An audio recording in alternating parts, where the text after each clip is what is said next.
siempre digo cosas que son un poco parecidas, pero es que, joder, en esta ocasión estoy tan contento de que Tatiana esté aquí sentada conmigo que me hace muchísima ilusión. ¿Cómo estás, Tatiana Romero? Muy bien, yo también estoy súper contenta de estar aquí, tenía muchas ganas y bien, muy impresionada con lo cuco que está todo esto, ¿eh? Está muy cookie, ¿verdad? Sí, es muy cookie. Este es un, como lo digo yo siempre, esto es un caramelo envenenado, este Un proyecto. poco. Así te lo vendemos como un caramelito y mientras te vamos soltando ahí, ¡bam, bam, bam, bam!, adoctrinando a la gente, ¿sabes? Para que la gente se remueva en sus casas. Bueno, hoy me acompaña una persona increíble, que os va a fascinar si no la conocéis, que se llama Tatiana Romero. Naciste en México Sí, nací en la Ciudad de México. en 1984, En 1984. como yo. ¿Qué signo Gran eres? año. Aries. Aries. Buah, estoy cachonda ya. Licenciada en Historia por la Universidad Nacional Autónoma de México y especialista en Historia de las mujeres, las relaciones de género y las disidencias sexogenéricas. Estudias cuestiones de historia contemporánea con perspectiva interseccional y decolonial. Ella es activista multidisciplinar y en los últimos años trabaja y produce discurso desde la experiencia migratoria. Experiencia migratoria, me pregunto yo. ¿Qué es esto de la experiencia migratoria? Pues a ver, la experiencia migratoria formalmente es como toda una serie de procesos que pasa una persona cuando migra. Es decir, desde que tomas la decisión de migrar hasta que preparas el viaje para migrar, el viaje en sí, la llegada a la sociedad de llegada, diría de acogida, pero tristemente las sociedades de acogida hoy día ya no existen, y todo el proceso de aculturación que pasas, que es lo que llaman integración, ¿no? Todas las personas tenemos una experiencia migratoria independiente, totalmente distinta. No todas las personas migramos por los mismos motivos. En mi caso, yo migré para estudiar a Alemania, es así. Y luego me he ido quedando, pues porque te va saliendo trabajo, vas descubriendo un montón de cosas que quieres seguir viviendo aquí. En mi caso, para mí fue mucho más fácil salir del armario estando fuera de México. No porque México sea una sociedad más homófoba, que no es así, pero sí que por cuestiones familiares para mí era mucho más sencillo salir del armario estando lejos de México. Claro, ¿no? que a veces es verdad que tomar espacio con tu círculo más cercano, ¿no? Que a veces es lo que lo hace más complicado, te permite como explorarte y liberarte mejor, ¿no?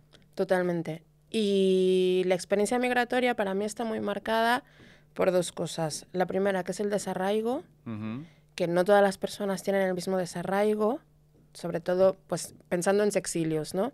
Hay gente que no tiene ningún tipo de relación ya con sus familias de origen, con su país de origen. Bueno, yo en mi caso no es así, ¿no? Pero sí que tengo un desarraigo bastante fuerte.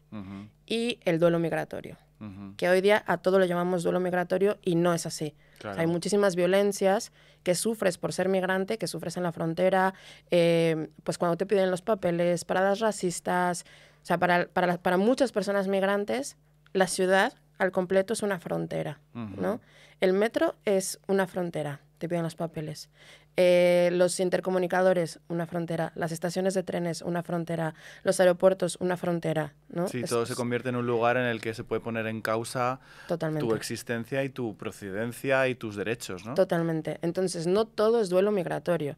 Hay violencias reales que tienen un nombre que es racismo. Pero sí que el duelo migratorio también existe.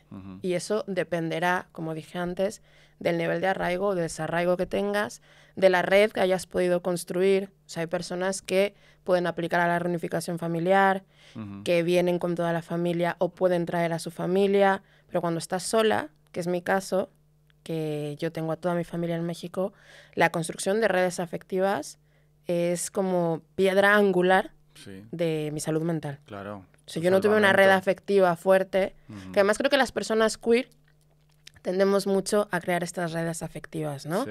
Que es lo que le llamamos familia elegida. A mí, como no me gusta el nombre de familia, prefiero, no me gusta nada, prefiero llamarlo red afectiva. Y mi red afectiva es muy fuerte, ¿no? Y literal, es como una red que sostiene. Entonces, si tú te caes y tienes una red debajo, pues no pasa algo tan grave, ¿no? O sea, no es una tragedia. Claro.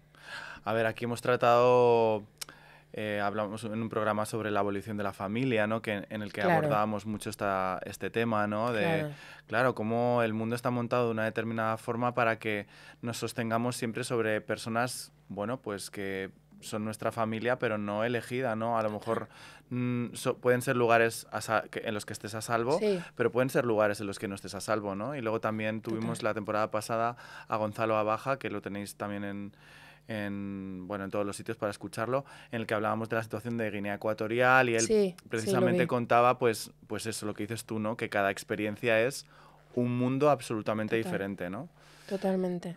Y luego también esta idea de lo de la migración como derecho, ¿no? Sí. ¿Qué opinas tú sobre este tema? Es que es un derecho. O sea, la movilidad humana es un derecho y existe. Tú tienes el derecho a salir de tu país. Es verdad que no tienes el derecho como tal de residir en el país que tú quieras, ¿no? Por eso existen la ley de extranjería y un montón de otros reglamentos, ¿no? Sí. Pero es un derecho. La movilidad humana es un derecho. Tienes derecho a salir. Tienes derecho a pedir asilo. O sea, esto es real, ¿no? Y también es cierto que hay regulaciones que o deberían impedir, por ejemplo, las devoluciones en caliente de grupos grandes, ¿no? O sea, el reglamento de la Unión Europea dice que no puedes sacar a personas o devolver a personas a otros países, sobre todo si es un colectivo grande, sin el debido proceso. En este país, la ley Mordaza se salta totalmente esa regulación europea, porque hay devoluciones de grupos grandes de personas en caliente. Y no solo devoluciones, o sea, estoy pensando y hablando de la masacre de Melilla, de hace unos años. Pues eso está en contra de las regulaciones europeas de deportación, porque no ha habido un debido proceso. Entonces, migrar es un derecho, sí. Quedarte como tal en un país, pues tienes que pasar por todos los requisitos de hacerlo. Pero expulsarte sin más de la nada no es legal. Sencillito, muy sencillito. Sí, no es complicado. Se entiende muy fácil. Porque es curioso y gracioso escuchar muchas veces en un entorno a lo mejor medio de conversación de mucha gente española, obviamente blanca, que España no es un país racista. Bueno, a ver, aquí tampoco somos un país racista, ¿no? Yo ya sé la respuesta, pero me gustaría saber cuál es tu experiencia. Yo siempre digo, cuando doy talleres de antirracismo, que no es lo mismo no ser racista que ser antirracista. Y que cuando una persona te diga, yo no soy racista, es que es racista. O sea, primero por la invisibilización, ¿no? Lo que no se nombra no existe. Entonces, si yo no nombro el racismo que hay, no solo en la sociedad, sino el racismo interiorizado que yo llevo dentro, porque fuimos educadas en el supremacismo blanco. Esto es así, porque hay una larga historia, y cuando digo larga historia, son siglos de historia de construcción del supremacismo blanco, ¿no? De la colonialidad como sistema de pensamiento que pone por encima a las personas blancas, por debajo a las personas no blancas, y que a día de hoy hace que territorios donde vive gente se conviertan en lo que llamamos zonas de sacrificio. Entonces, si no aceptamos que esto existe, ya no vamos a ir a ningún lado. Claro, entonces, no hay conversación. Claro, no hay conversación. Entonces la respuesta se da sola, ¿no? En el momento en el que dices no somos racistas, es que claramente hay racismo. Y pasa mucho, ¿no? Ahora pienso, por ejemplo, yo qué sé, la típica pregunta esta que ha tenido mucha movida en la revuelta de lo de que eres más machista o más racista, ¿no? Es como, y toda esta gente que dice, no, yo no soy machista, no, yo no soy racista. Estás invisibilizando toda una estructura en la que tú vives, ¿no? O sea, como persona blanca, en la que en este caso yo vivo, y que me aporta una serie de privilegios frente a otras personas. Al decir que no reconozco que yo sea una persona racista, estoy invisibilizando y haciendo como que eso no existe, ¿no? Sí, pero es que además la pregunta en sí es una falacia. Grada Quilomba, yo voy a soltar varios nombres en este programa. Tenéis que tener el cuadernito abierto para ir apuntando cosas. Porque yo tengo una obsesión por citar a las personas, porque es importante que se vea que las personas que no somos blancas llevamos muchísimo tiempo construyendo pensamiento. Entonces, Grada Quilomba dice que esto es una falacia, porque claro, cuando las mujeres blancas o el feminismo blanco intenta equiparar el racismo al sexismo o a la misoginia, estás dejando totalmente de lado una cosa, que es que las mujeres negras, y en este caso las mujeres negras y las mujeres racializadas, también sufrimos racismo. Entonces tenemos una doble opresión que en esa pregunta de ¿eres más racista o eres más machista? Es como estás invisibilizando totalmente que dentro de ese machismo que se ejerce no solo hay mujeres blancas. Entonces las mujeres que no somos blancas estamos sufriendo machismo, sexismo y estamos sufriendo racismo. Entonces la pregunta es una falacia porque es totalmente invisibilizadora de una realidad que es que no todas las mujeres son blancas. Otra cosita muy sencilla de entender, ¿no? Pero que obviamente no todas somos blancas en este mundo, ¿no? Claro, entonces es una pregunta trampa. Uh-huh. Porque si respondes, soy más machista, vale, y todo ese apartado del racismo que sufren las mujeres no blancas, ¿qué? Y si respondes, soy más racista, vale, si estás siendo racista con las mujeres no blancas, entonces también estás siendo machista. Entonces, bueno, a mí esa pregunta me parece una de las peores trampas. Ajá, como muy problemática, ¿no? Sí. A mí me gusta mucho Bell Hooks y ella precisamente dice esto de ¿acaso yo no soy una mujer? Claro. O sea, como al hacer esa pregunta estás invisibilizando directamente a un grupo de mujeres racializadas. Claro. ¿Qué escojo? ¿Mi amor? Claro. ¿Qué escojo? Sí, ¿sabes? Totalmente.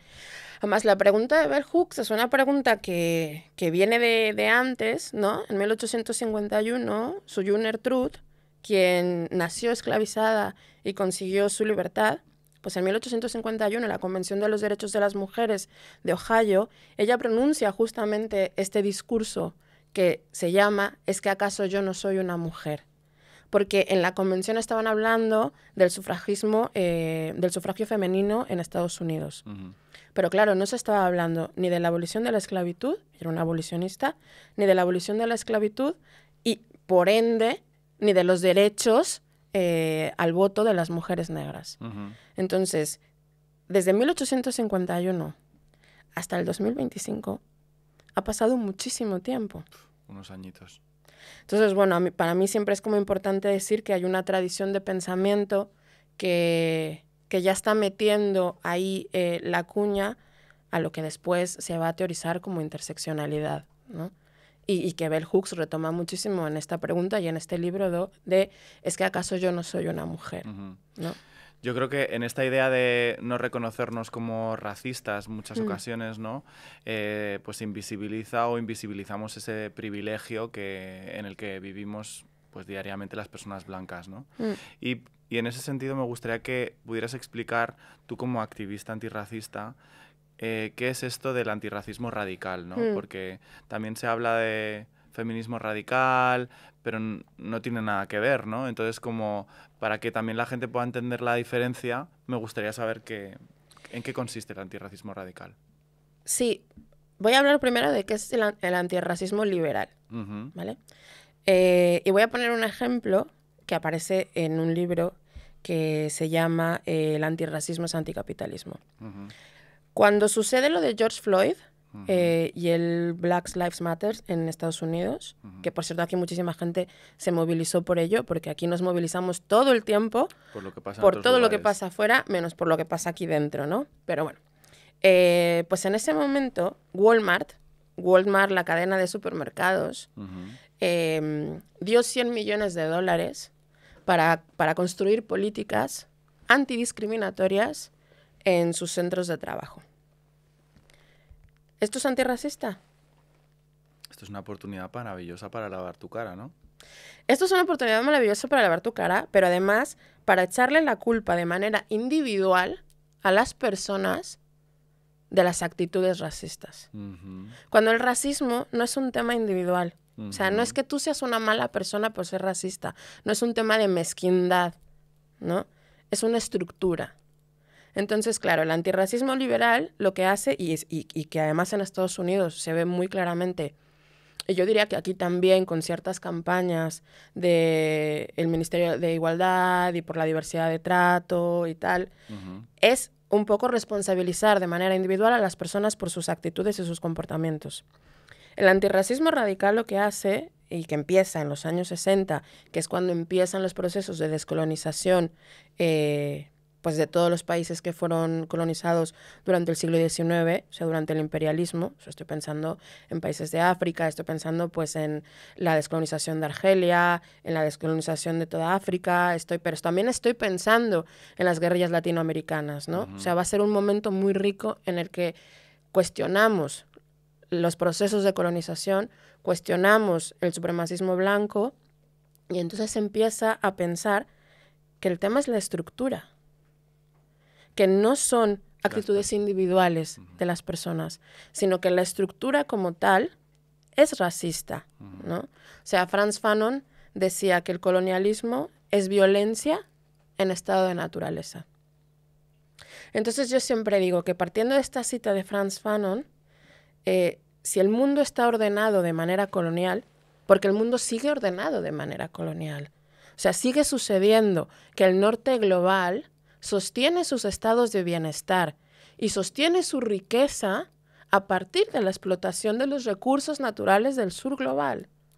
Entonces, si la estructura, si el sistema es colonial, por lo tanto es violento.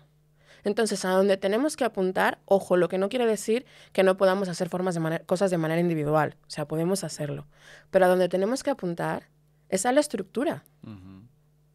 ¿No crees que es una forma muy interesante que utiliza precisamente el poder para hacernos responsables a todas y cada una de nosotras de los grandes problemas que vivimos y para desfocalizar sobre efectivamente la estructura de poder, ¿no? Es decir, como centrémonos en hablar de cosas pequeñitas e individuales y no hablemos de verdaderamente los que sostienen una estructura de poder que es la que permite que esto suceda, ¿no?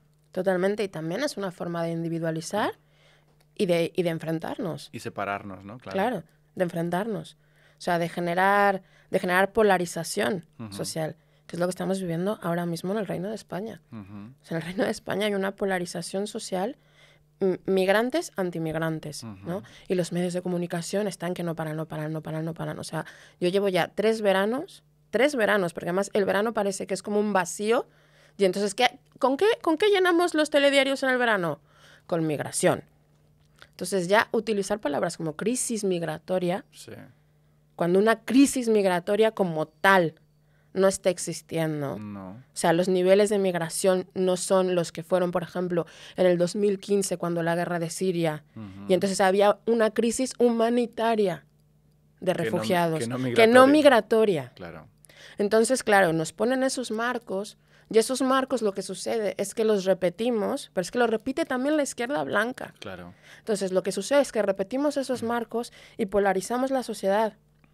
Entonces, ¿estás conmigo o estás contra mí? Exacto. Pero nunca estamos juntas. Nunca estamos juntas. De hecho, a mí me parece que, y aquí tenemos muchísimos debates cuando preparamos los programas, cuando tenemos gente increíble como tú, que tratamos siempre de hacerlo como en conjunto para que realmente aporte algo, ¿no? Y es esta idea de la interseccionalidad, ¿no? Como siempre decimos que lo queer para nosotras va más allá de una identidad, de una orientación de género, sino es como una forma de estar en el mundo que va contra esas estructuras de las que tú mencionabas, ¿no? Es muy difícil esto de la interseccionalidad, ¿no? Porque al final lo que quiere es pues que el proyecto genere una gran comunidad, que genere como discurso, que la gente que nos escuche también se sienta más acompañada y menos sola, que puedan tener muchos argumentos como los que tú estás dando para que luego la gente diga, ah, vale, o sea, lo que estoy haciendo, ah, vale, esto es racismo, no sé qué, que la gente incluso no se sienta mal, ¿no? Por decir, soy racista, claro, ¿no? En ese caso, ¿no? Y que también un montón de gente racializada que nos escucha pueda tener argumentos para moverse en su día a día, ¿no? Claro. O sea, tratamos de que eso sea un poco así, ¿no? Y entender de que justo lo que estabas diciendo, ¿no? Que somos mejores si estamos juntas y entendemos que todas las luchas que nos atraviesan nos unen más que nos separan realmente, pese a lo que nos están intentando vender, ¿no? Sí. Sin embargo, el tema de la interseccionalidad también quizá es una palabra que se está empezando a utilizar y se está empezando como a, yo qué sé, como vaciar. Volver un poco, exacto, vaciar de alguna forma, ¿no? Como de contenido y al final ya todo es interseccionalidad porque, bueno, pues eso. Sí, sí, a ver, la interseccionalidad es un concepto, sobre todo metodológico para entender. Meteorológico, ojalá. Meteorológico, ojalá. Del clima en el que vivimos, porque vaya También, climita tenemos, hija. totalmente. Primero, que le debemos a las pensadoras radicales negras, que esto también siempre lo vaciamos, ¿no? O sea, todos los conceptos que vienen de feministas decoloniales, de pensadoras radicales negras, de feministas comunitarias, de repente los empezamos a utilizar, no tenemos ni idea ni de dónde viene y lo utilizamos para como nos viene bien a nosotras, ¿no? Pues una de las pensadoras negras radicales del Reino de España, Esther Mayoko Ortega, siempre dice que ella en una mesa escuchó que una persona, bueno, una feminista blanca, decía que es que la interseccionalidad es el género y todo lo demás. Entonces, claro, es un vaciamiento de contenido de una herramienta que nos ayuda a pensar cómo suceden las violencias en los cuerpos. O sea, la interseccionalidad, si la separamos del cuerpo, no tiene ningún sentido. Porque las opresiones y los privilegios siempre son relacionales, no existen por sí solos, sino están en relación entre ellos y con ellos, ¿no? Entonces, por ejemplo, la pregunta del machismo y el racismo, ¿no? La vuelvo a traer. Ya estás acomodando opresiones. Las opresiones no las podemos separar, ¿no? María Lugones, otra filósofa, decía que las opresiones son marcajes corporales. O sea, que están en nuestro cuerpo está marcado. O sea, yo, Tatiana, no puedo separar ser migrante de ser racializada, de ser lesbiana, de ser gorda. O sea, no lo puedo separar. La interseccionalidad es eso, nos ayuda a ver cómo se ejercen todas las violencias al mismo tiempo en un solo cuerpo, ¿no? A mí me gusta muchísimo la explicación de Yasna Aguilar, que es una pensadora mije en México, que para mí es la cabeza más brillante que tiene México ahora mismo, lo digo así, que dice que la interseccionalidad es como un gazpacho. Y entonces yo te voy a preguntar a ti, ¿qué lleva un gazpacho? Tomate. Voy a aparecer la película de Almodóvar. Tomate, pimiento, un poquito de sal, ajo y luego unos tropezones, un aceite. Vale. Tampoco yo soy muy de gazpacho, pero bueno, recordando aquí a Almodóvar. Total, bueno, a Almodóvar le echaría unos yasepanes también, ¿no? Exacto. No sé si te acuerdas. Un poquito de magia también. Exacto, para que nos relajemos un poquito. Claro, entonces Yasna ya dice que tú sabes cuáles son todos los ingredientes que componen el gazpacho, pero cuando tú te tomas el gazpacho, ¿tú puedes diferenciar exactamente en dónde está el qué? No puedes. La interseccionalidad es justamente eso. No podemos ni jerarquizar opresiones ni separarlas las unas de las otras. Y lo que se está haciendo justamente es poner una por encima de las demás. Ahí está. Y ahí es donde estamos fallando. Y donde perdemos, ¿no? Porque se convierte un poco en una competición. Las Olimpiadas de la opresión, exacto, cariño. A ver quién tiene más, a ver quién es más oprimida que la otra y que no sé qué, ¿no? Y de esa forma también hay un punto, yo creo, que una cosa es que escuches a una persona que tengas enfrente, porque, bueno, pues yo, por ejemplo, como persona blanca, puedo hablar de cosas, pero no tengo el conocimiento de otras muchas que tú sí vas a tener. Y otra cosa es que todo el rato nos estamos poniendo como víctima verdugo, como por encima, por debajo, ¿no? O sea, como intentar estar de igual a igual, dando el espacio a la escucha y a la vez escucha, o sea, no sé si me estoy explicando. Sí, o sea, como intentando no estar como una por encima de la otra, sino estar de tú a tú, sin que eso implique no poder escuchar a la otra persona ni estar incómodo. Pongo un ejemplo. Cuando tú y yo nos conocimos en el Cine Goac, en este festival maravilloso de cine LGTB queer en Bilbao. Un besito para esta gente maravillosa que les adoro. Estábamos en una mesa redonda y en esa mesa redonda, que no recuerdo tampoco el título de qué iba, a lo mejor tú sí, porque tengo una memoria... ¿Comunidades? Puede ser. Pues todas las personas eran racializadas. Y luego estaba yo y la moderadora, que éramos personas blancas, ¿no? Y entonces cuando te tocó a ti tomar el turno de palabra, tú dijiste lo primero como, bueno, quiero agradecerle a mis compañeras racializadas por poner el cuerpo en esta charla y no sé qué, ¿no? Yo que, pues, claro, lidio también como con mis inseguridades o mis síndrome del impostor de no sentirme a veces como que tengo el poder para poder estar en un sitio, de repente dije, no nos conocíamos en ese momento, ¿no? Y dije, ay, ¿por qué? ¿Sabes? Como, ¿por qué no me ha incluido a mí? Si yo también estoy sentado aquí en esta mesa con ellas, ¿no? O sea, quiero contar esto como para la gente que también nos escucha, Total. que está guay normalizar el estar incómodo Claro. en según qué espacios, ¿no? Total. Y es como que primero tuve como ese momento de reacción y luego, escuchándote más, dije, joder, es que Tatiana es una puta crack, ¿no? Como al hacer esta cosa con... No pasa nada con estar incómodo, Claro. porque el hecho de estar incómodo es lo que revela cosas en las que tú en tu día a día no te das cuenta, ¿no? Totalmente. Entonces, no es sé, buenísimo. como que me parece una cosa como muy simple, pero que me resultó súper reveladora y que yo aprendí mucho de escucharte en ese momento, ¿no? Por decir, joder, fíjate, pues no, como que cosas en las que uno no se da cuenta. Es buenísima, es que es muy buena. Es muy buena porque ahí voy otra vez a lo que te decía, ¿no? De los privilegios y las opresiones son relacionales. En ese lugar en donde todas éramos queer, la persona con más privilegios eras tú, porque eres un hombre cis blanco. Entonces, eres la persona que menos violencia va a sufrir en ese espacio. En cambio, si hubiésemos estado tú y yo como representantes del universo queer, que sería una gran representación por otro lado. Aquí estamos, mi amor, aquí sentaditas. Pero más gente heterosexual, Ajá. evidentemente yo habría dicho, quiero agradecer a mi compañero queer por estar aquí poniendo el cuerpo. Porque creo que los espacios se vuelven más o menos violentos dependiendo de esto, ¿no? Entonces, si vivimos en un mundo que es inherentemente racista, evidentemente quienes más violencia vamos a sufrir somos las personas racializadas en esa mesa, justo, ¿no? Sí. Entonces, yo sí que en todos los lugares a donde me invitan que hay más personas, siempre empiezo poniendo el foco y agradeciendo ya sea a mis compañeras queer que están al lado mío, o a mis compañeras racializadas, o a mis compañeras gordas, o a mis compañeras disca. Porque creo que es un gesto de I got you, ¿sabes? Es que nunca sé cómo traducir a I got you en español porque me parece como hermoso. En plan, como que, pero de estoy aquí, que ¿no? estoy aquí para ti y yo creo que esta idea de cómo en lo sencillo se revelan muchas cosas, Claro. ¿no? Y cómo en que alguien no te haga sentirte en un momento incluido no es algo malo, es algo interesante a que mires qué es lo que te pasa a ti con lo que la otra persona está diciendo, ¿no? Claro. Y eso es lo que al menos yo aprendí. Es buenísima. Te la voy a robar, ¿eh? Róbamela, claro que sí. Sí. Tuya es, mi amor.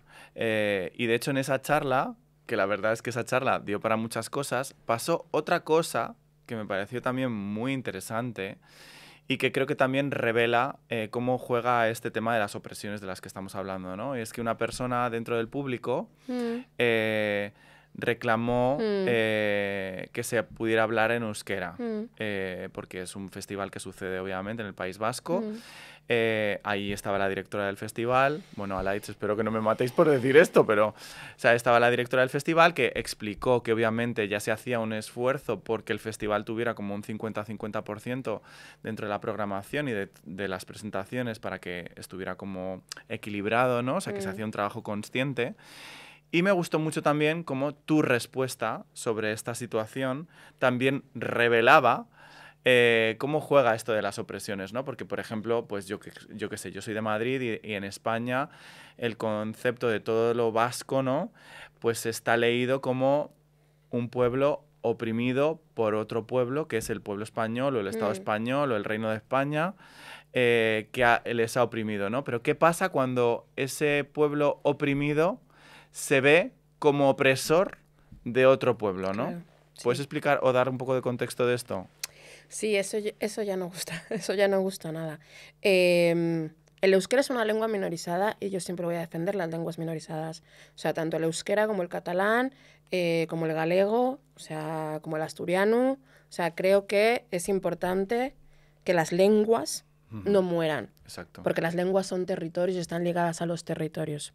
Lo que sí es cierto es que los casos que yo conozco, que es el euskera y el catalán, por ejemplo,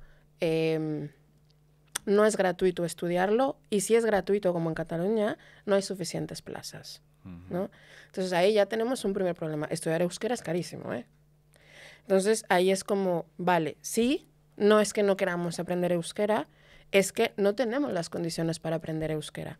Y luego lo que también siempre digo es que si las lenguas minorizadas del Reino de España no desaparecen, ojito, será gracias a las hijas y los hijos de las migrantes, que son las generaciones pequeñas que ahora están creciendo en estos territorios. Entonces, que nunca se nos olvide que la migrante o el migrante no es nuestro enemigo, porque sus hijos serán quienes mantengan vivas nuestras lenguas, o sus lenguas, ¿no? Pero bueno, volviendo al tema de la opresión, hay algo que se pasa un poco por alto en ciertos territorios del Reino de España, evidentemente Cataluña, el Euskadi y tal, que es la participación que han tenido en las empresas de esclavización de personas durante el siglo XIX.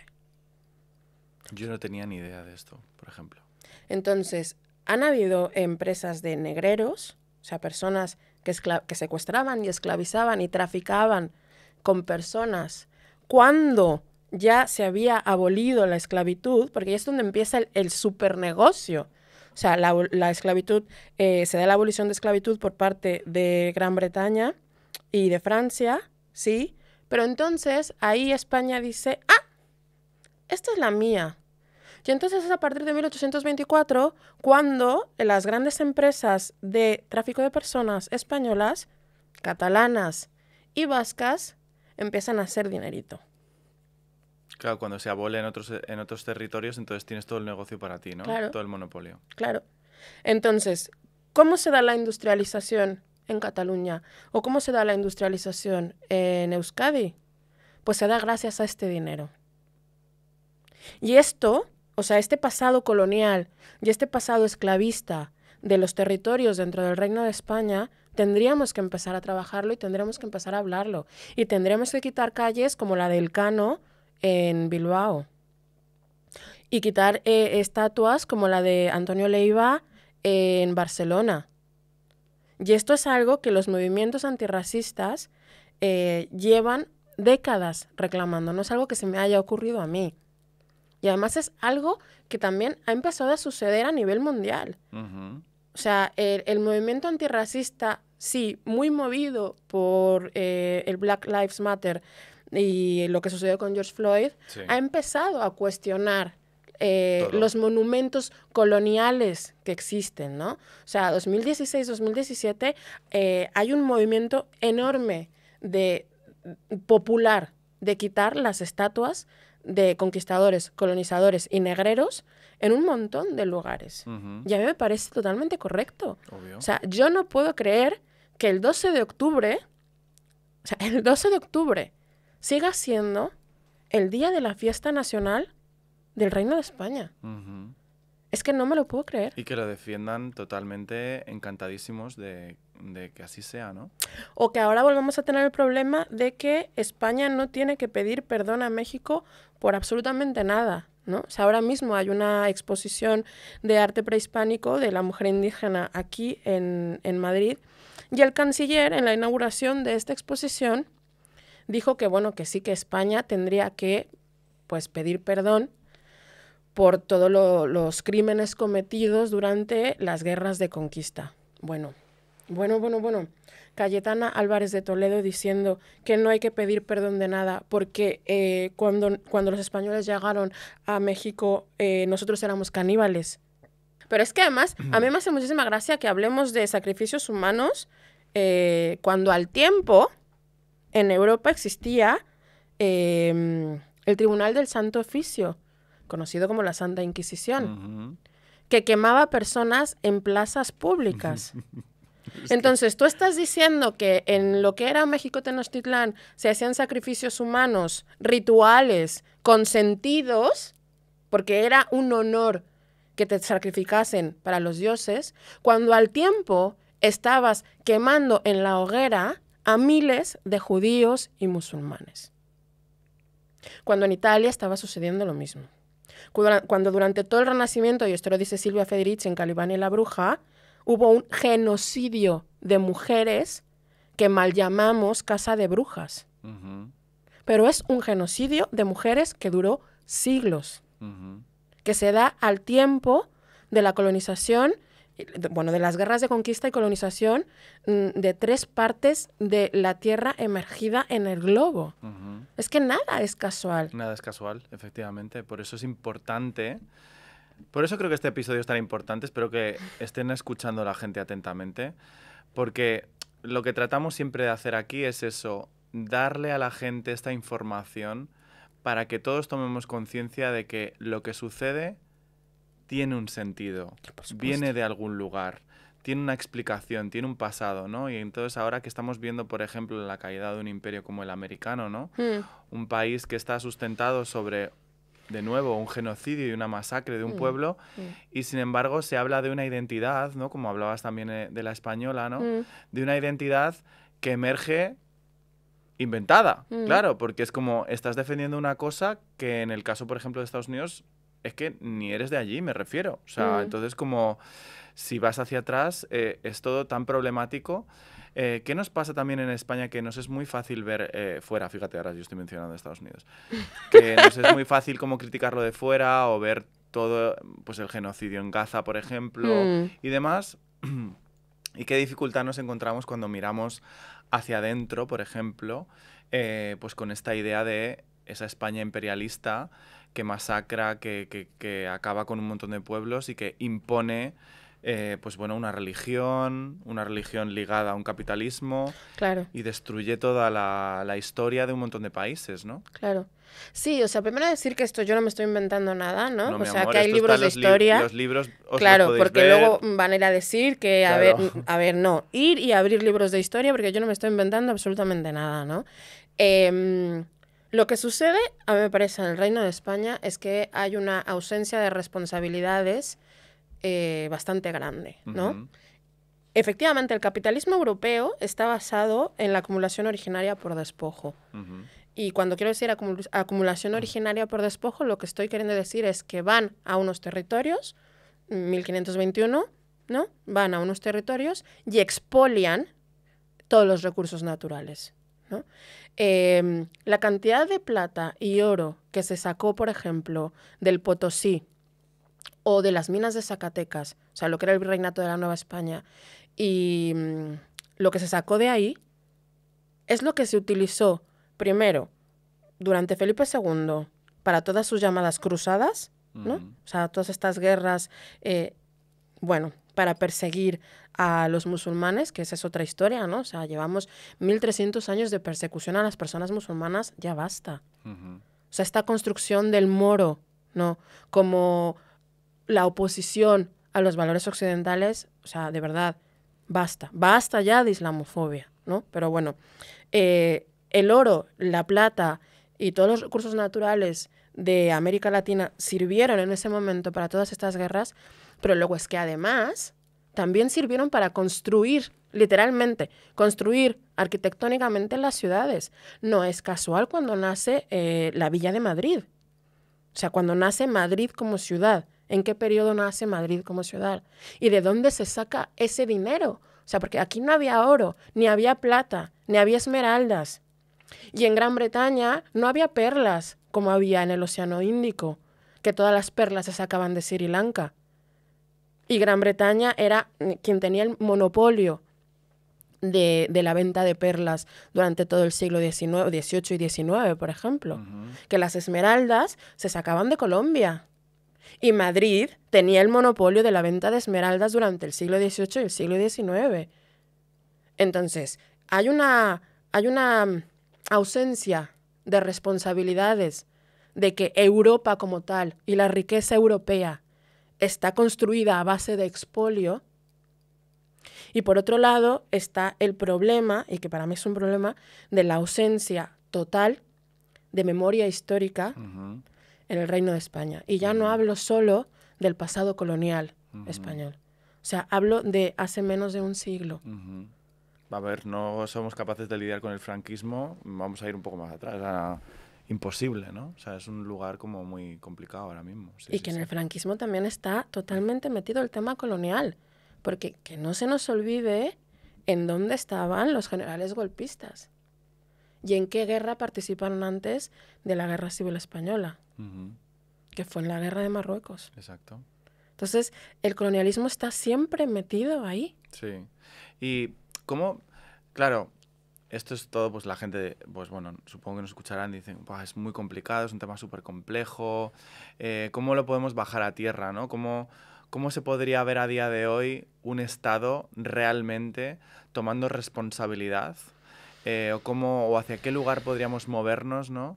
Para que esta responsabilidad o esta reparación fuera posible, ¿no? Porque a veces creo que también es importante como, obviamente, dar la información y que la gente conozca, pero también como dar pasitos para que todo el mundo diga, vale, ¿en qué línea deberíamos movernos para que esto cambiara, ¿no? Para que pudiéramos hacer las cosas bien, para que pudiéramos enmendar o no sé, como corregir muchas cosas que, pues, que no se hicieron bien, ¿no? Bueno, es complicado porque son muchos siglos de hacer las cosas mal. Hay mucho trabajo, hay mucha plancha, entonces, mi amor. Es un poquito complicado, ¿no? Pero vamos a empezar como por lo macro para irnos a lo micro, ¿no? Lo macro, tendría que haber políticas públicas antirracistas. Y no las hay.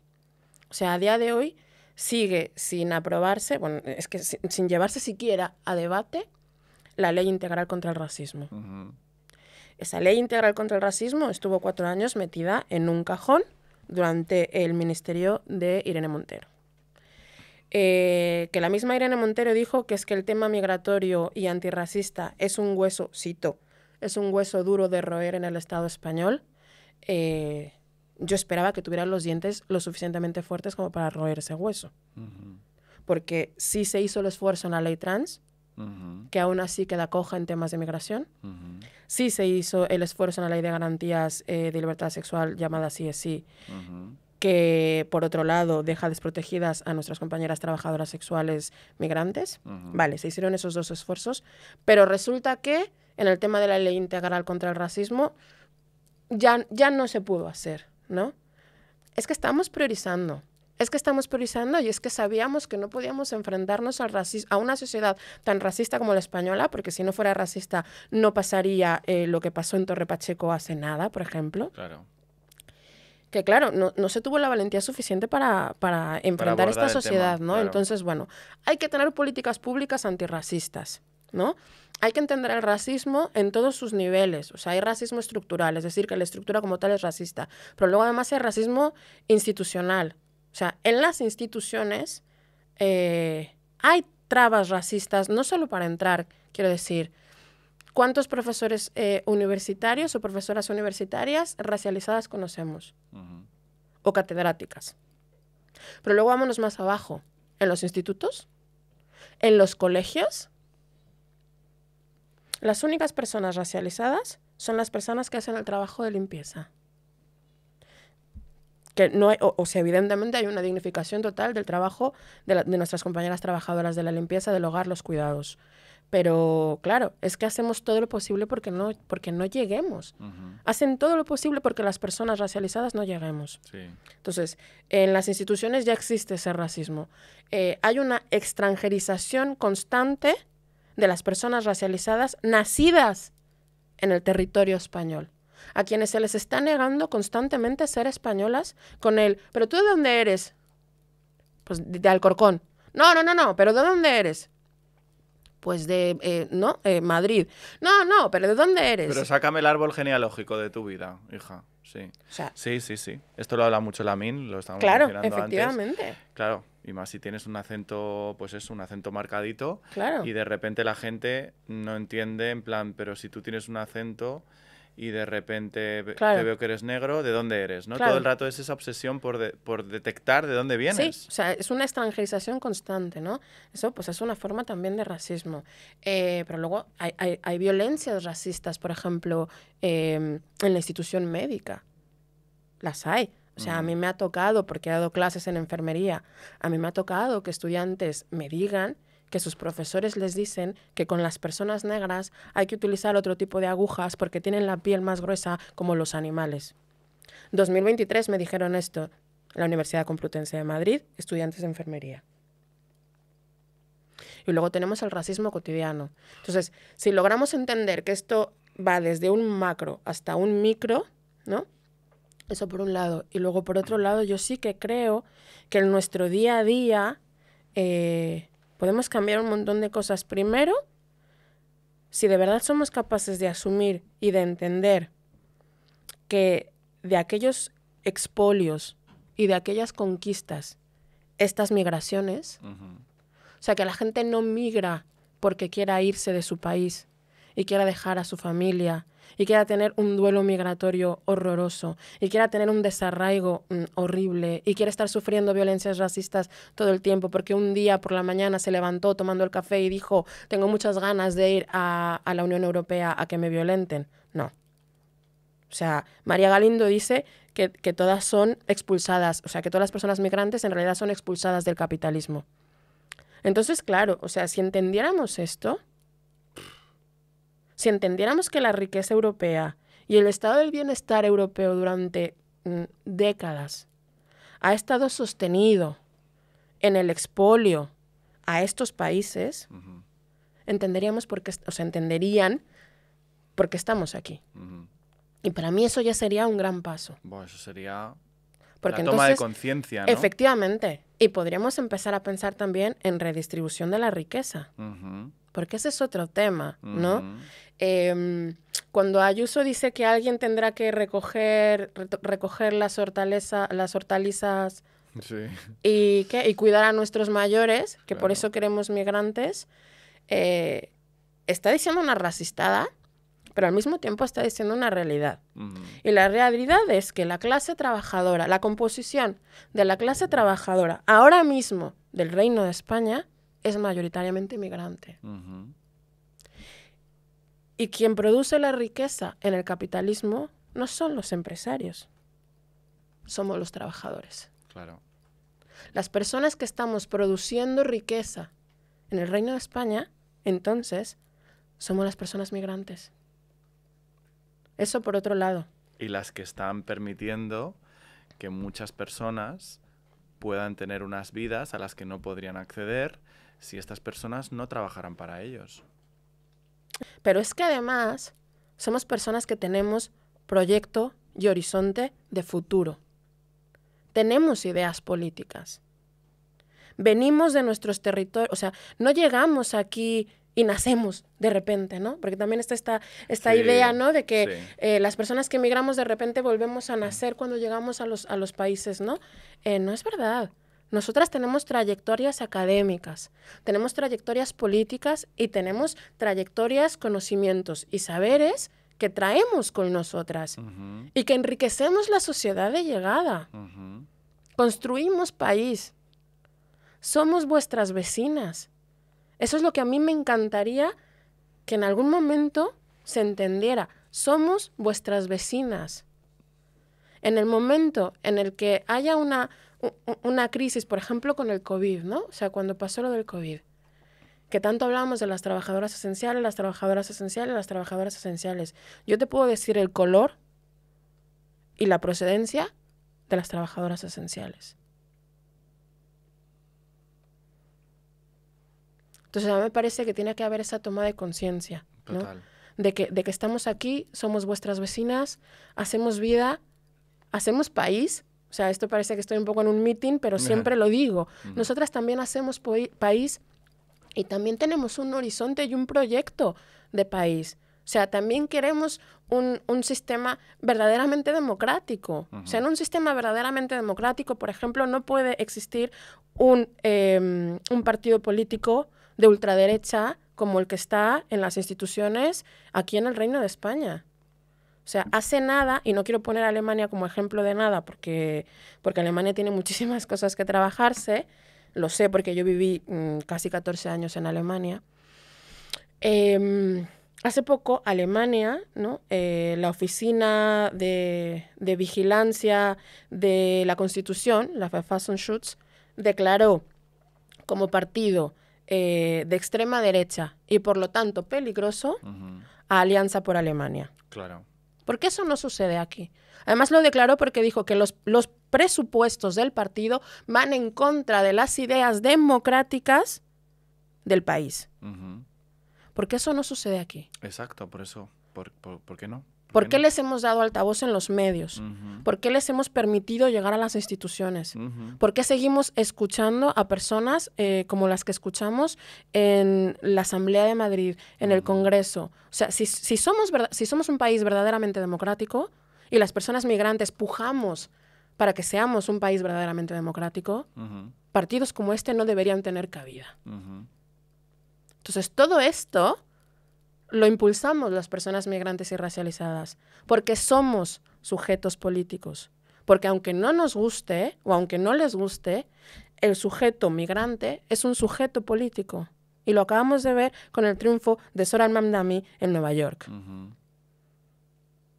Los migrantes somos sujetos políticos, somos sujetos de derecho y tenemos derecho a ser también ciudadanas. Y ojo, no me gusta el discurso de la ciudadanía, pero tenemos derecho. Y si tenemos derecho a ser ciudadanas, también tendremos derecho a que se haga la regularización ya que se pidió a través de la ILP Regularización Ya, que ha sido la ILP más votada en la democracia española. 700.000 firmas, 700.000 personas han votado en el Reino de España para que se regularice a 500.000 de personas que trabajamos aquí. Entonces, bueno. Es que, hija, más claro agua, o sea, me refiero, ¿cómo te explico? Creo que es importante que se digan estas cosas que son evidentes y es curioso que vivamos en un mundo que a mí no deja de sorprenderme y que aquí siempre intentamos ver cómo nos colocamos en esto, ¿no? Porque es difícil a veces colocarte cuando recibes tantos comentarios o tanto odio, o cómo se utilizan muchas veces los contenidos del proyecto, del podcast, para darles la vuelta hacia otros lugares en los que no estamos, cariño, ni vamos a estar, porque no nos vamos a bajar al barro a responder a nadie que no interese, me refiero. Es importante lo que estás diciendo y también como la organización, ¿no? Porque es verdad que, claro, ¿cómo nos organizamos teniendo en cuenta que organizarse pasa muchas veces por entrar dentro de un sistema que ya de por sí, como bien estás explicando, está corrupto, está jodido, está basado sobre una cosa que ya no funciona, ¿no? Entonces, pensando un poco en esta parte de la organización, ¿cuáles crees que son las cosas en las que nos podemos comprometer o en los proyectos en los que nos podemos comprometer para organizarnos de una forma que realmente haga que las cosas cambien? Yo también volvería a ir a lo micro, ¿no? O sea, yo creo que la organización comunitaria y cotidiana es lo que de verdad puede transformar las cosas, ¿no? Y voy a volver al tema de la pandemia, porque la pandemia es como un hito tanto para lo bueno como para lo malo, ¿no? Sí. Para lo malo porque ha vaciado las calles y ha desmovilizado pues yo le llamo, y no solo yo, ¿no? Verónica Gago y otras compañeras, una revolución que se venía gestando, ¿no? El 2019 ha sido el año con más movilizaciones sociales a nivel mundial después de 1968. Wow. O sea, es muy fuerte, estábamos muy organizadas en el 2019. Entonces, bueno, la pandemia evidentemente frena eso, pero también creo que la pandemia fue un momento de organización comunitaria a nivel micro. Que es lo que puede verdaderamente generar cambios a nivel macro, ¿no? Entonces, yo siempre digo, primero, organízate en la comunidad que tengas más cerca, ya sea con tus vecinas, ya sea en un colectivo dentro del colegio, el instituto, ya sea en tu lugar de trabajo, o sea, hablar las unas con las otras, ¿no? No estar tan atomizadas. O sea, estamos todo el día scrolleando y creyendo falsamente que tenemos comunidad porque hay gente que nos está viendo a través de una pantalla. Pero luego tenemos fiebre y nadie nos viene a traer una sopa. Entonces, amiga, volvamos a lo básico, ¿no?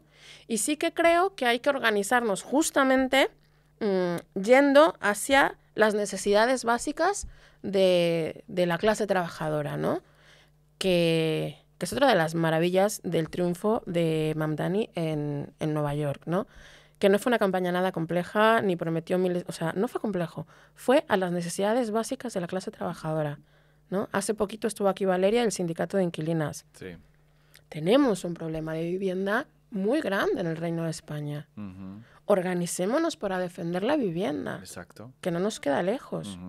Y además yo creo que, fíjate, una de las cosas que está demostrando de estos movimientos sociales en los que nos estamos organizando comunitariamente es que cada éxito de ese movimiento le demuestra más a la gente de que otra forma es posible. Total. Que cuando realmente te organizas comunitariamente, las cosas cambian. Totalmente. Cuando haces fuerza en compañía con compañeras, las cosas cambian. Cuando sales a preguntar a tus vecinos cómo están, cómo se encuentran, cuando tejes, bueno, estas redes de las que hablabas al principio, ¿no? De afectos con gente cercana, es cuando realmente te das cuenta que las cosas cambian. Cuando estás jodida y te encuentras mal y tu compi o tu vecina te viene y te ayuda, dices, va, por aquí sí. Totalmente. Por mucho que nos quieran vender lo contrario y que no podemos cambiar. Yo siento mucho, a lo mejor es un poco idealista, que durante la pandemia es verdad que se desmovilizó toda la parte de lo físico, ¿no? Pero sí que creo que hubo la gente que lo hizo, un trabajo de introspección importante, ¿no? De hacernos como muchas preguntas, sí. De tener el espacio para poder hacérnoslas, sí. y de tejer como algo más privado, que seguramente, quiero creer, soy acuario, ¿qué hago? Que es una revolución silenciosa que se está tejiendo, sí. y que cada vez como que nos sentamos, hablamos, hablamos con las amigas, nos informamos entre nosotras, nos leemos movidas, nos organizamos también a través de las redes incluso, para luego poder hacerlo en persona. Se está recuperando mucho esta cosa del directo, ¿no? Sí. No sé, quiero pensar como que hay una parte como muy positiva, y también como esto lo enlazo un poquito con el tema que me gustaría también hablar, de la representación, ¿no? La importancia de la representación, y cómo, por ejemplo, el nuevo alcalde de Nueva York ha sabido utilizar muy bien las redes y ese contacto con los problemas del día a día de los trabajadores para armar una cosa muy sencilla. No ha requerido tampoco de grandes mensajes ni de grandes cambios, ¿no? Entonces, ¿cómo crees que es importante también la representación dentro de todo esto? A ver, yo creo que sí que ha sabido utilizar muy bien las redes, pero que también ha ido al activismo de base, ¿eh? O sea, han habido contingentes de personas yendo puerta por puerta, y que de hecho es que yo conozco a una, Susana Draper,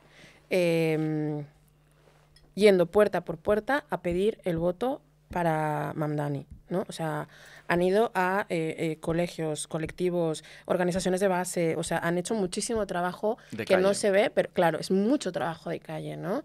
Pero vamos a volver al tema de la representación. Primero, en las democracias representativas, que es en la que vivimos, porque vamos y votamos, bueno, yo no puedo votar porque no tengo DNI, pero existe una campaña que es Cede tu voto, que la lleva de hecho Safia El Adam, hija de inmigrantes, y he votado, ¿no? Tú vas y dejas tu voto. Vale, bueno, pues no nos olvidemos que esas personas son servidores públicos. Porque se nos olvida mucho a nosotras, pero también se les olvida mucho a ellos. Muchísimo. Entonces creen que la política es la casta política, y no hay casta política. Esas personas están ahí porque nosotras las hemos puesto ahí. Y por lo tanto tenemos el derecho siempre, siempre a pedir responsabilidades políticas a nuestros servidores públicos, porque esas personas están ahí para servirnos a nosotras. Entonces, ¿por qué la representación es importante? Porque yo quiero ver servidoras públicas que tengan mi color de piel, pero además a las que yo pueda pedirles responsabilidades. Exacto. Entonces, ¿la representación importa? Sí.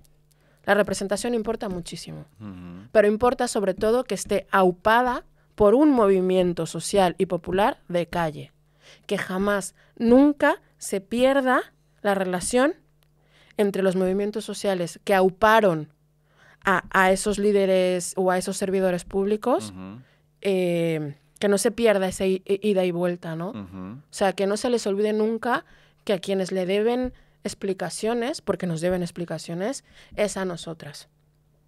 Creo que entonces ahí sí que la representación puede valer para algo. Que no se te olvide por qué estás ahí. Que tú no estás ahí por tu linda cara. Estás ahí porque muchas hemos hecho posible que tú llegues a estar ahí. Que llegues al Congreso. Entonces, Importa, por supuesto. Y también importa en las producciones audiovisuales. O sea, es importante que nos veamos. O sea, a veces yo digo, ¿cómo me voy a sentir?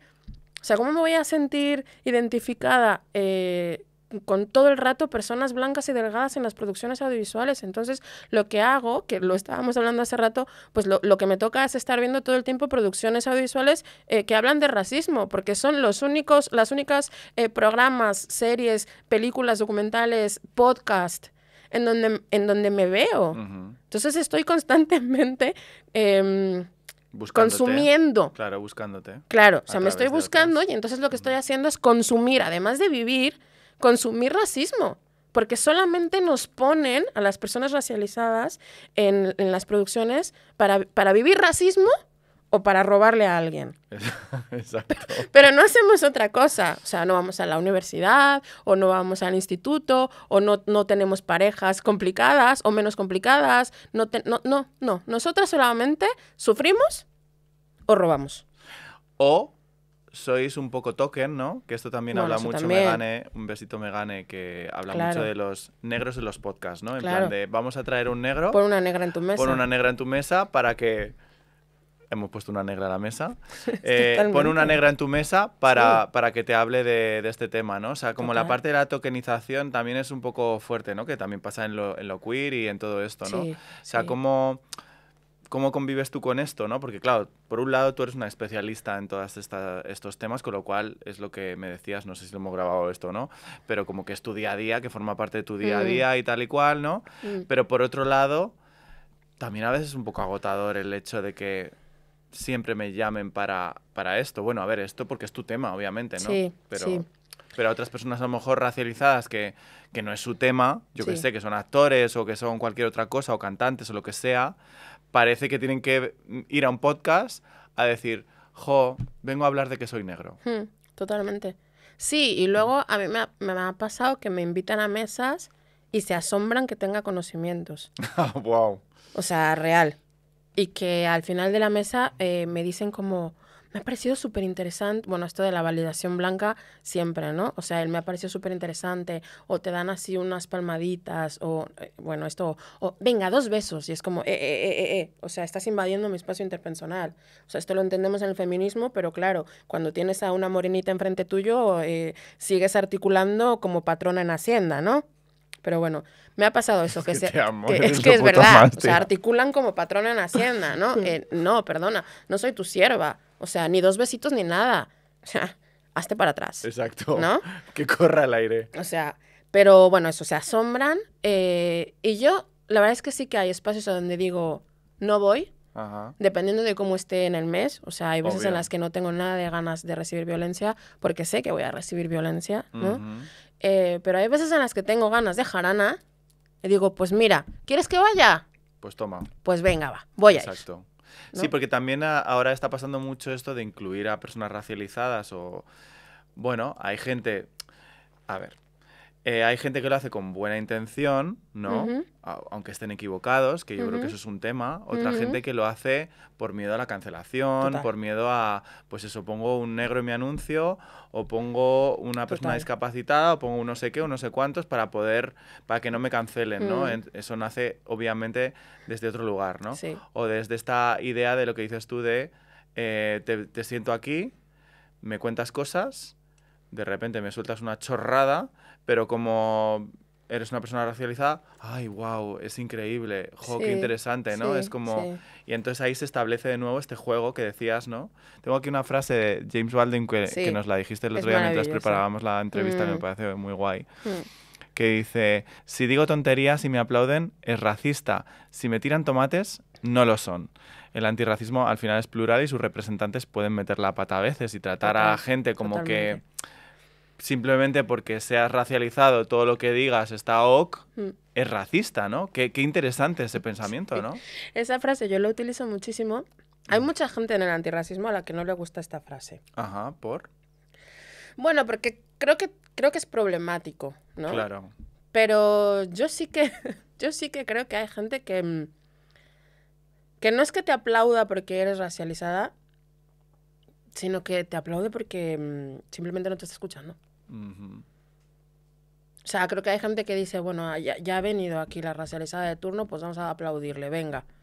Pero igual, no, o sea, puedes decir todas las tonterías que quieras, que no te van a escuchar. Y luego, evidentemente, también está el miedo a la cancelación, ¿no? Ahí está, o sea, ¿no? de si yo te interpelo cuando tú estás diciendo una tontería, o sea, pienso, por ejemplo, y odio mencionarlo así, pero es que hay que decirlo, el negro de Vox. Qué A ver, pereza. todas tenemos derecho a tener a nuestros imbéciles, Todas tenemos derecho a ¿sabes? estar O equivocadas, sea, cariño. sea el origen étnico racial que sea. Pero es como, esta persona legitima un montón de políticas racistas y hay gente que de verdad cree que debe poder hablar porque es negro. Es que como es negro, debería tener ese altavoz. No, amiga, no. No. Si estás negando derechos, no debes tener ningún altavoz. O sea, Da si igual tu de dónde boca ve. da igual de Claro. qué color seas, da igual cómo seas leída, si eres leída como mujer, como hombre, como persona no binaria, me da exactamente igual. Exacto. Si tu boca se abre para negar derechos, no deberías tener el derecho a abrirla. Y no estoy coartando la libertad de expresión. Es que la Simplemente libertad te estoy de diciendo que te expresión, calles, claro, coño. tiene un límite. Exacto. Entonces, bueno, pues este es el tema, ¿no? Sí, esta es la locura en la que, en la absurdez en la que vivimos, como cuando se utiliza, bueno, hemos hablado también de homonacionalismo, ¿no? Como Bueno. cuando se utiliza, claro, bueno, es que vete tú a Gaza a defender, Agotada. porque claro, es como, cariño, que es agotador, que dejéis de justificar genocidios, muertes y cosas por poner a gente racializada o por poner a gente queer como excusa para que esas cosas no sucedan, ¿no? Como, bueno, pues tener cuidado porque claro, ahora con tantos musulmanes en España, la gente queer corréis peligro porque, claro, ellos no vienen con estas ideas tan... Pero, ¿no vivimos acaso en un país machista, en un país homófobo, en un país racista? Ya lo vivimos, me refiero. O sea, no es nada nuevo. A mí, Entonces, ¿por qué tenemos que poner un enemigo? A mí ninguna persona árabe, porque yo no puedo saber si son musulmanes o no, que esa es otra, Claro. ¿no? O sea, es como extendemos... Sí, una idea, ¿no? Un claro, concepto, extendemos a todo. A mí ninguna persona árabe jamás, aquí en el Reino de España, me ha gritado bollera de mierda. Me han gritado bollera de mierda señoras que podrían ser de Chamberí, o del barrio de Salamanca. Señoras bien. No estoy diciendo clase obrera, que luego también nos gusta mucho decir eso, que es que, no, es que las personas son racistas o las personas son homófobas o no sé qué porque son ignorantes. No, amiga. Hay un estudio súper interesante, que es el estudio Perla, que lo hizo la Universidad de Yale en el 2017, que dice que entre más nivel educativo tenga una persona, más reacio es a aceptar que es racista. Claro, porque se ha leído muchos libros. Amiga, no. O sea, no podemos seguir justificando con ignorancia las estructuras dominantes de poder que ejercen violencia en la sociedad. Entonces, a mí, quien más me gritó, y es que más me lo han gritado, o sea, a mí, yo me acuerdo que cuando yo recién me mudé, estaba con mi novia en el metro, ojo, estábamos en las escaleras mecánicas para bajar. Bueno, pues en las escaleras mecánicas de subida, una señora, pues, ¿sabes? La típica señora de mechitas que yo les llamo, ¿no? Que yo no sé si en España las mechitas están al 2x1 o qué, pero es que, ¿no? O sea, hay como todo un target de mujeres de mechitas. Bueno. Un poco Lidia Lozano, ¿no? Totalmente, Un nena. besito, Lidia. No creo que ella sea homófoba, pero bueno. Bueno, pues de escalera a escalera, gritándonos que si no nos daba vergüenza ir abrazadas. Entonces, señora, mire para arriba en su escalera y déjeme en paz. Por favor, ¿no? O sea, es como este no reconocer, ¿no? Que aquí per se hay homofobia, racismo, capacitismo, etcétera, etcétera. Y pensar de verdad que en el enemigo externo, ¿no? En que son los musulmanes o los latinoamericanos, porque luego también está esta, ¿no? Los latinoamericanos que golpean y asesinan mujeres. A ver, o sea, no, el 40% de las mujeres que viven violencias machistas en el Reino de España son migrantes. Sí, hay una sobrerepresentación, pero sus parejas, mayoritariamente, no son otros migrantes. ¿De esto no vamos a hablar? O sea, no vamos a hablar de los perpetradores españoles euroblancos de violencia a mujeres racializadas migrantes? Que se casan con una serie de intenciones, ¿no? Entonces, yo he escuchado cosas horribles como, bueno, es que las españolas ya tal, no sé qué, entonces lo que te tienes que buscar es una chica latina que son más tradicionales, que te juegan más el juego de lo que tú quieres hacer y tal y cual. Que puedes aislarla de su familia. Efectivamente. Que puedes quitarle el pasaporte.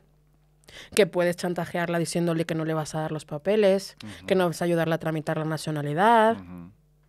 Esto pasa. Claro. Esto pasa todo el rato. Pero de esto no hablamos, ¿no? De esto no hablamos. ¿no? Hablamos de los musulmanes malos y de las mujeres musulmanas sumisas porque llevan un hijab que libremente han elegido ponerse. Ah, eso sí, vamos a defenderlas, ¿no? O sea, este feminismo salvador, ¿no? Vamos a salvar a las mujeres en Afganistán, vamos a salvar a las mujeres en Irán, vamos a salvar a las mujeres que llevan hijab. Pero ¿quién eres tú para salvar a nadie? O sea, esto es una racistada como una casa. Entonces, deja de hablar de las mujeres musulmanas sumisas y concéntrate en las violencias que estás ejerciendo contra tu trabajadora del hogar, que a lo mejor no la tienes ni dada de alta en la seguridad social. Exacto. ¿No?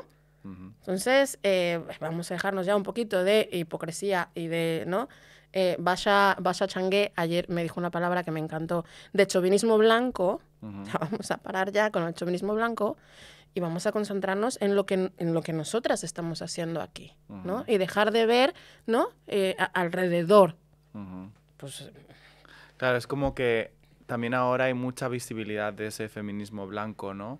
Como que es el feminismo, claro, ¿no? es el feminismo marca registrada. Exacto, marca registrada, que es la sobrerepresentación de un feminismo en el que todas las caras que vemos pues son de chicas blancas, ¿no? Claro. En su gran mayoría, y que, bueno, pues que a veces trae un poco de problemáticas porque hay como una no reconocimiento, que hay un punto que a veces, no sé si esto es polémico decirlo o no, pero bueno, entiendo o puedo entender, aunque no esté de acuerdo, que alguien que ha estado oprimido o que no ha tenido el acceso a poder conseguir según qué cosas, de repente se sienta en un lugar de un poco poder o de un poco de poder o de visibilidad social o de poder de que tengas más seguidores en redes, que veas que la gente te comparte, que hay un grupo de un montón de chicas blancas que van a tus shows o que compran tus entradas y demás, y que tú te sientas como empoderada en eso. Entiendo que a veces pueda ser como, bueno, pues las mieles del éxito que todas las que hemos estado como machacadas por un motivo o por otro, de repente nos sentimos en un poder y en un espacio que pues es difícil darle la mano a lo mejor a una compañera y compartir el espacio con ella, ¿no? ¿Qué piensas de esto tú, tía? A mí me parece asombroso que no entendamos que si ganamos todas, gano yo también. Ahí está. Me parece asombroso, ¿no? A ver, una puntualización, ¿no? Cuando hablamos de feminismo blanco, no hablamos solo de feministas con el color de piel blanco, claro. ¿no? Esto lo dice Rafia Sakaria en un libro maravilloso contra el feminismo blanco, que está traducido y editado por Con tinta me tienes, con prólogo Esther Mayoko. Maravillosas, os queremos. Y entonces el feminismo blanco es aquel que impone una agenda en la que solo entran cierto tipo de mujeres, lo que yo llamo, a través de pensar con otras y de leer, la ficción mujer, ¿no? O sea, la mujer como tal... Qué guay eso, ¿no? Es una ficción. Nos la hemos inventado, ¿no? La invención de las mujeres es otro libro maravilloso de una pensadora nigeriana que habla un poco de cómo el género existía en los yorubas de una forma totalmente distinta. Pero bueno, eso es otro tema, ¿no? Pero bueno, existe esta ficción mujer. Y esta ficción mujer, además, es universalizante. Y al ser universalizante, evidentemente es blanca. Claro. ¿No? Como Jesucristo, que era blanco. Efectivamente, sí. Igualito. Blanquísimo. Entonces, claro, este feminismo blanco, o llamamos feminismo blanco, a un feminismo que invisibiliza e ignora por completo las necesidades de otras mujeres, incluidas mujeres de clase trabajadora, invisibiliza para imponer una agenda, ¿no? Eso por un lado. Y luego, por otro lado, este tema de cuando yo consigo mi parcela, pues dejo de citar, por ejemplo, ¿no? O sea, hay un montón de personas, de feministas, etcétera, que se les olvida que el pensamiento es un diálogo constante, que no pensamos solas, ¿no? Nunca pensamos solas. Esto lo dice Emanuela Borsiachelo, que es muy amiga mía. Las mujeres siempre pensamos en colectivo, jamás pensamos solas. Entonces se les olvida, ¿no? Y parece que, ¿no? Dicen, es que yo creo que, como si te hubieras levantado ese día por la mañana y tomas el café y tienes una iluminación de yo creo que, ¿no? No, amiga. O sea, tú estás ahí porque hay toda una genealogía de feministas, de pensadoras feministas, que no solo han pensado, sino que te han abierto el camino. Entonces, a ti te han abierto el camino, lo suyo, o sea, lo honesto, lo decente, lo políticamente comprometido, sería que tú abrieras el camino a otras. Entonces, cuando yo veo que hay compañeras racializadas que llegan a tener ciertos lugares de poder, siempre digo, abre el espacio a otras, ¿no? A mí me llegan un montón de invitaciones y yo doy otros nombres. Exacto. No solo porque no llego, que no llego, que no llegas, ¿no? Esto es verdad. Sino por no acaparar y sentir que hay una repartición. No puedo estar en todos lados. Claro. O sea, yo no quiero que llegue un momento en el que la gente diga, esta señora está en todos lados. Y yo no quiero estar en todos lados. Entonces, pues mira, yo no puedo, pero tengo esta compañera, tal, no sé qué, que además justamente se dedica a eso, porque yo también tengo que asumir que hay cosas en las que yo no soy especialista. Exacto. O sea, si a mí me invitasen a hablar de inteligencia artificial relacionada con racismo, bajo ningún concepto iría yo. Diría que invitaran a Paula Guerra, que es una de las coordinadoras de Algo Reis, ¿no? Entonces, a mí me parece que es políticamente honesto decir que no, porque no sabemos. Y es políticamente responsable y comprometido decir que no, porque entre más estemos, más ganamos. Porque no es que el pastel, o sea, no nos estamos dividiendo un pastel. Lo que queremos es hornear un montón de pasteles. Ahí está. Es como romper esta idea del pastel y cuantas más somos, más hay, ¿no? Es como en el amor, ¿no? No hay elección, es como, es más, todo se suma, todo se amplía, todo se genera más, ¿no? Esto me parece precioso. De hecho, tú dices una frase que repites mucho, que es como todo lo que se dice ahora, pues por todas, o por feministas blancas, o por todas en general, ¿no? Ya lo ha dicho antes una mujer negra, ¿no? Siempre. Y posiblemente sea Audre Lorde. Siempre. O sea, a ti no se te ha ocurrido nada. A mí no se me ha ocurrido nada. Nunca, ¿no? Por ejemplo, ahora que hablamos mucho, y me alegra muchísimo que estemos hablando de esto, ¿no? Que hablamos del tone policing, de la policía del tono, ¿no? Que el tone policing es esta estrategia que han ideado señores blancos para callar a las mujeres y a las personas racializadas, ¿no? Es la idea de la negra enfadada. Vale, pues esto lo dijo Audre Lorde en 1981 en un texto que se llama Los usos de la ira. En 1981. Entonces, sí, es una frase que yo digo muchísimo, lo digo, pues lo escribo, lo digo en charlas, lo digo donde sea. Cuando tú creas, amiga, que se te ha ocurrido algo brillante, posiblemente ya lo haya dicho, lo haya escrito, haya teorizado y haya pensado sobre esto una mujer negra. Porque nunca le estaremos lo suficientemente agradecidas a las pensadoras radicales negras por todo lo que han hecho por el feminismo. Yo nunca les estaré lo suficientemente agradecida. Este minuto de agradecimiento para que crezca. De hecho, esto encaja muy bien con esta idea del buen migrante, ¿no? Como buen migrante, buena feminista, sí. Buen queer, buen tal. Sí. Por eso, un poco lo que te decía antes de este caramelito envenenado, ¿no? Que a veces creo que funciona guay precisamente por eso, ¿no? Es como, bueno, al menos es nuestra estrategia, te lo pongo bonito para poder decirte cosas que realmente tienen un calado importante, ¿no? Sí. Pero sí que hay una forma de control, ¿no? En la que pues no se permite, ¿no? que las personas que sufren una opresión puedan mostrarse cabreadas o con rabia, ¿no? Y ahí vemos como, pues, yo qué sé, mujeres que han sufrido violencia de género, por ejemplo, no se permite que estén cabreadas. ¿No te jode? O sea, Es decir, vivo esta vida y no me vas a permitir expresar mi rabia y mi cabreo, ¿no? Entonces como me estás obligando a estar aquí sentada, hablando correctamente, con todas las palabras, sabiendo cómo tengo que expresarme con cada una de ellas, ¿no? En lo queer es muy evidente, ¿no? Con todo el tema del lenguaje y el vocabulario, ¿no? No se permite que la gente exprese su rabia, ¿no? Y eso es una forma de control. Sí. Tú esto en tu día a día, porque tú eres Aries. Soy Aries con ascendente Escorpio. Pues amiga. O sea, cuidado. Cuidadito contigo. ¿Cómo lo ves? Hoy has venido muy relajadita. Hoy vengo súper tranqui. Además es que hoy vine mentalizada en el no me voy a meter con nadie, no me voy a alterar, voy a estar súper chill. No, porque tenía muchas ganas de venir porque me encanta estar contigo. Sí.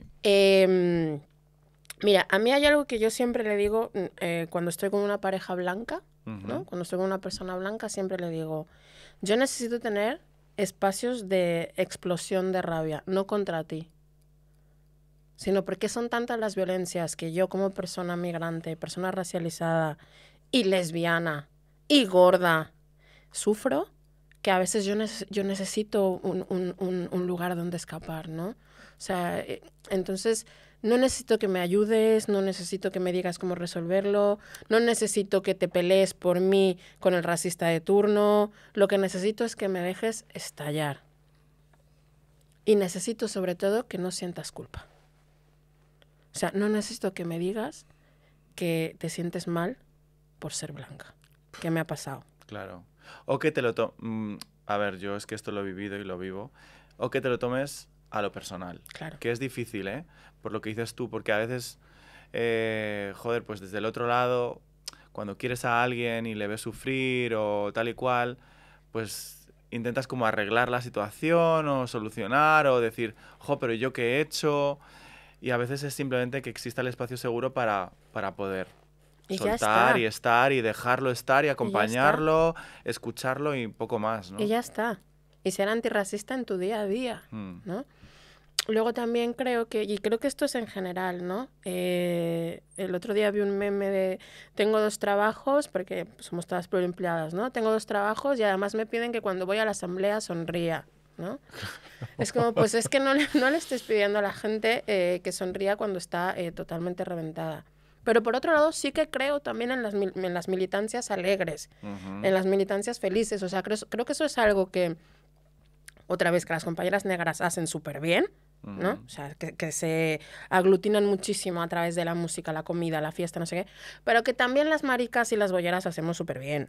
O sea, que a nosotras nos gusta una fiesta, nos gusta una pluma. Un buen tambor. Que nos gusta una buena purpurina, ¿sabes? Entonces es como, intentemos también que nuestras militancias sean alegres. Entonces démosle espacio a todo. O sea, démosle espacio a la ira, démosle espacio a la rabia, ¿no?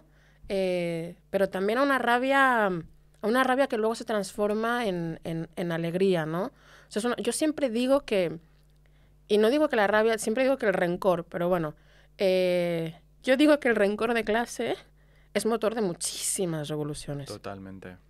Por eso también creo que la rabia es motor de muchísimas cosas. Y la ira, ¿no? Porque además lo dice Audre Lorde, ¿no? O sea, yo siento ira por toda la violencia que sufro, ¿no? Y llevo muchísimos años callándome esta ira, llevo muchísimos años enfadada. O sea, no es casual que las personas racializadas tengan más crisis de salud mental que las personas blancas. Y esto es que hay informes, yo no he venido aquí a inventarme nada. O sea, hay informes que dicen que las personas racializadas tienen más crisis de salud mental. De hecho, en Estados Unidos, siento poner este ejemplo, pero es que, bueno, hay cosas que hay que poner. En Estados Unidos hay un nombre que se llama John Henryismo, que viene de John Henry, para hablar de los efectos psicológicos y de salud que tiene el racismo en las personas. John Henry era un hombre, un remachador, que trabajaba en las vías cuando estaban montando las vías del tren en Estados Unidos. Y entonces el jefe dice que como van a contratar maquinaria, que la maquinaria puede ir más rápido que los seres humanos, pues van a despedir a muchos de sus compañeros. Y entonces él lo que hace es echarle un pulso a la máquina. Y cuando le gana la máquina, muere de un ataque al corazón fulminante. Y a partir de ahí se utiliza este término para hablar de los efectos que tiene el racismo en la salud, tanto física como mental, de las personas racializadas, ¿no? Las personas racializadas, por ejemplo, sufren más de asma. Las mujeres negras mueren más en el parto. Entonces, bueno, esto porque es importante sacar la rabia y sacar la ira, ¿no? Exacto. Y porque, como dice Audre Lorde, tu silencio no te protegerá. O sea, no podemos callar y callar y callar. O sea, no podemos ser la víctima perfecta. No podemos ser la buena víctima. No podemos. No. Entonces no podemos callarnos, ¿no? O sea, pensamos que callándonos van a aceptarnos más. No, no va a pasar. No, amor, no. Pues, joder, yo lo único que te puedo dar es las gracias por no callarte, mi amor. Porque me encanta, me gusta mucho como... Bueno, aquí validador blanco. Totalmente, iba vaya a tela, decirme. vaya Me tela. está validando. Vaya tela. Ella validándome. Ella validando, es que yo soy muy así, ¿eh? Esto es con todo el mundo. Pero, jo, me parece que es importante y me parece bonito pensar que hay toda una generación de personas que estamos intentando, pues eso, como remendar un montón de cosas que han pasado y que eso pasa mucho por hablar. Por Sí, hablar, sí. por llorar, por expresar rabia.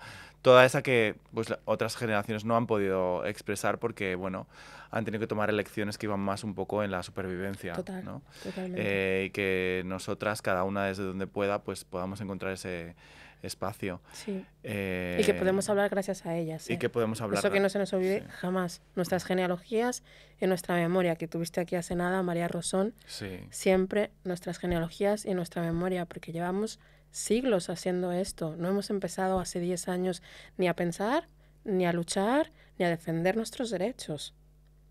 Entonces, somos dignas herederas, o tenemos que ser dignas herederas de gente que se ha dejado la vida para que tú y yo estemos aquí sentadas hablando. Pues un besito a esas herederas. Intentaremos hacerlo lo mejor posible. Muchas gracias, Tatiana. Un besito. Gracias a ti, cariño.